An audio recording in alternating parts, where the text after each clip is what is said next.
அனைவருக்கும் இனிய வணக்கம். இப்போ நம்ம 63 நாயன்மார்களுடைய வரலாறு பார்த்துக்கிட்டு இருக்கோம். அதில் 5வதாக மெய்ப்பொருள் நாயனார், அவரை பற்றி நாம் இப்போ பார்ப்போம். சேதி நாட்டில் திருக்கோவிலூர் அப்படிங்கிற ஊரில் சிறப்பாக ஆட்சி செய்த மன்னர் யார் அப்படின்னா மெய்ப்பொருள் நாயனார். இவர் சிவனடியாருடைய வேடத்தை மெய்ப்பொருளாக அறிந்ததால் மக்கள் எல்லாரும் இவரை என்னன்னு சொல்கிறாங்க அப்படின்னா மெய்ப்பொருள் அப்படின்னு அழைக்கிறாங்க. சரியா? பகை அரசர்களை எல்லாம் வென்று நாட்டை என்ன பண்ணுறாரு, காத்து வந்தார். சிவபெருமான் மீதும் அடியவர்கள் மீதும் மிகுந்த பக்தி கொண்டவராக இவர் இருக்கிறாரு. ஆலயங்களில் பல திருத்தொண்டுகள் புரிந்து வந்ததுனால தனக்கு உடைமையான பொருள்கள் அனைத்தும் அடியவருக்கு உடையது அப்படின்னு கருதுறாரு மெய்ப்பொருளார். மெய்ப்பொருளார் மீது முத்தநாதன் அப்படிங்கிற ஒரு அரசன் என்ன பண்ணுறான் அப்படின்னா பகை கொண்டான். அவன் மெய்ப்பொருளாரை போரில் வெல்ல முடியாது, அதனால அவரை எப்படி வீழ்த்தலாம் அப்படின்னு நினைக்கிறான். அப்போ வஞ்சகத்தால் வெல்ல வேண்டும் அப்படின்னு தீர்மானம் செய்கிறான். சிவனை என்ன பண்ணுறான் அப்படின்னா சிவனடியார்கள் மீது மெய்ப்பொருளார் கொண்டிருந்த அந்த பக்தியை என்ன பண்ணுறான், தெரிந்திருந்தான். அதனால என்ன பண்ணுறான் அப்படின்னா ஒரு நாள் இரவு முத்தநாதன் அடியவர் மாதிரி வேடத்தை போட்டுக்கிட்டு இடுப்பில் ஒரு கத்தியை மறைச்சி வச்சுக்கிட்டு என்ன பண்ணுறான், அரண்மனைக்கு வர்றான். அரண்மனையில் இருந்த காவலாளி யார் அப்படின்னா தத்தன் அப்படிங்கிறவர். மன்னர் தூங்குறாரு, நீங்கள் இப்போ பார்க்க முடியாது, நாளைக்கு வாங்க அப்படின்னு தடுக்கிறாரு. இப்போ அவன் என்ன சொல்கிறான் அப்படின்னா காவலாளிக்கிட்ட, அதெல்லாம் இல்லை, நான் அரசருக்கு வேத பொருளை கூறணும், அதனால வந்திருக்கேன், என்னை தடுக்காத அப்படின்னு என்ன பண்ணுறாரு, அந்த தடுத்த காவலாளியை விலக்கி விட்டுட்டு அரண்மனைக்குள்ளே போகிறான். அப்போ போகும்போது மெய்ப்பொருளார் என்ன பண்ணுறாரு, கட்டிலில் நல்லா தூங்குறாரு. பக்கத்தில் அவருடைய மனைவியார் அதாவது அரசியார் அமர்ந்து மன்னருக்கு என்ன பண்ணுறாங்க, விசிறி வீசிக்கிட்டு இருக்காங்க.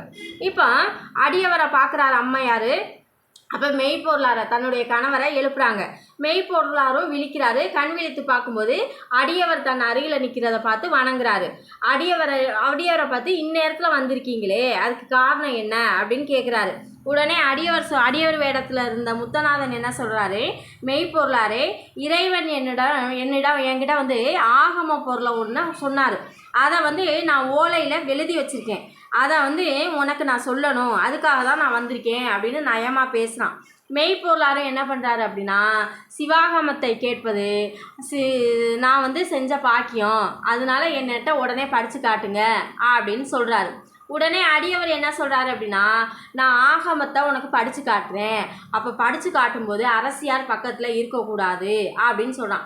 இதை கேட்ட நாயனார் என்ன பண்ணுறாரு, தன் மனைவியை வேறு இடத்துக்கு போங்க, அந்த இடத்தை விட்டு போங்க அப்படின்னு சொல்கிறாரு. சரின்ட்டு அரசியாரும் போயிட்டாங்க. அடியவர் வேடம் பூண்டியிருந்த அந்த முத்தநாதன் என்ன பண்ணுறாரு, இதுதான் சரியான நேரம் அப்படின்னு தன்னுடைய இடுப்பில் இருந்த ஓலையை எடுக்கிறது மாதிரி கத்தியை எடுத்து மெய்ப்பொருளாரை குத்திட்டான். தான் குத்தப்பட்ட நிலையிலும் மெய்ப்பொருளார் என்ன பண்ணுறாரு, அடியவர் வேடத்தில் இருந்த அந்த முத்தநாதனை அப்படியே வணங்கியபடியே சாயிறாரு. ஏற்கனவே இந்த காவலாளிக்கு இந்த முத்தநாதன் அந்த அடியவர் மேலே சந்தேகம் இருந்துச்சு. அப்போ என்ன பண்ணுறாரு அப்படின்னா தற்செயலாக அந்த காவலாளி அரண்மனைக்குள்ளே நுழையும் போதே மன்னர் மெய்ப்பொருளார் அடியவரால் குத்தப்பட்டதை பார்க்குறாரு. உடனே தன்னிட்ட இருக்கக்கூடிய அந்த உடைவாளை உருவி அடியவர் மீது வீசுறதுக்கு முயற்சி செய்கிறாரு. உடனே மெய்ப்பொருளார் என்ன பண்ணுறாரு அப்படின்னா, தத்தா அவரை ஒன்றும் செஞ்சிடாத, விட்டுரு அப்படின்னு தடுக்கிறாரு. இதை கேட்ட தத்தன் மன்னன்ட்ட, நான் இப்போது என்ன செய்ய வேண்டும் நீ அப்படின்னு கேட்குறாரு. உடனே சொல்கிறாரு, இந்த அடியவருக்கு நம்ம ஊர் மக்கள் எவராலும் தீங்கு வரக்கூடாது, அது நீ என்ன பண்ணணும், இவரை பாதுகாப்போடு அனுப்பி வைக்கணும் அப்படின்னு ஆணையிடுறாரு. அரசனை அடியவர் ஒருவர் கத்தியால் குத்திட்டாரு அப்படின்னு தெரிந்து கொண்ட மக்கள் எல்லாம் என்ன பண்ணுறாங்க, முத்தநாதனை சூழ்ந்து கொண்டாங்க. இப்போ தத்தன் என்ன பண்ணுறாரு அப்படின்னா அவங்கள எல்லாரையும் தடுத்து மன்னருடைய ஆணையை மக்கள்கிட்ட சொல்கிறாரு. அடியவர் வேடத்தில் இருந்த முத்தநாதனை நகரின் எல்லையில் கொண்டு போய் என்ன பண்ணுறாரு, பாதுகாப்பாக விட்டுட்டு அரண்மனை திரும்பி வராரு. மெய்ப்பொருளாருக்கு இந்த மாதிரி அந்த அடியவர் அதாவது முத்தநாதன் பாதுகாப்பாக நகரின் எல்லைக்கு வெளியில் அனுப்பி வச்சுட்டேன் அப்படின்னு சொல்கிறாரு. அது வரைக்கும் உயிர் பிரியாமல் இருந்த அந்த மெய்ப்பொருளார் என்ன பண்ணுறாரு, அடியவர் வேடத்தில் வந்த முத்தநாதன் பாதுகாப்பாக போயிட்டான் அப்படின்னு தெரிஞ்சதற்கு பிறகு என்ன பண்ணுறாரு, அடியவரை காத்த தத்தனுக்கு நன்றி சொல்கிறாரு. நன்றி சொன்னதோடு மட்டும் இல்லாமல் நன்றி சொன்ன அரண்மனையில் இருந்தவங்ககிட்ட அடியவர் திருத்தொண்டை நீங்கள் என்ன பண்ணுங்க செய்யுங்க அப்படின்னு சொல்லி என்ன பண்ணுறாரு, கட்டளையிடுறாரு. நான் இறந்த பிறகும் என்ன பண்ணணும், அடியவர்களுக்கு நீங்கள் தொண்டு செய்யணும் அப்படின்னு கட்டளையிட்டு என்ன பண்ணுறாரு, சிவனை பற்றி சிந்திக்கிறாரு. அந்த நேரத்தில் சிவபெருமானும் நாயனாருக்கு என்ன பண்ணுறாரு, காட்சி தர்றாரு. அது மட்டும் இல்லாமல் மெய்ப்பொருள் நாயனாரை சிவபதம் சேர்ந்தார், மெய்ப்பொருள் நாயனாரை சிவபதம் சேர்த்தான். என்னுடைய வீடியோ உங்களுக்கு பிடிச்சிருந்தது அப்படின்னா ப்ளீஸ் சப்ஸ்கிரைப். வீடியோ பிடிச்சிருந்துச்சு அப்படின்னா சப்ஸ்கிரைப் பண்ணுங்கள். மீண்டும்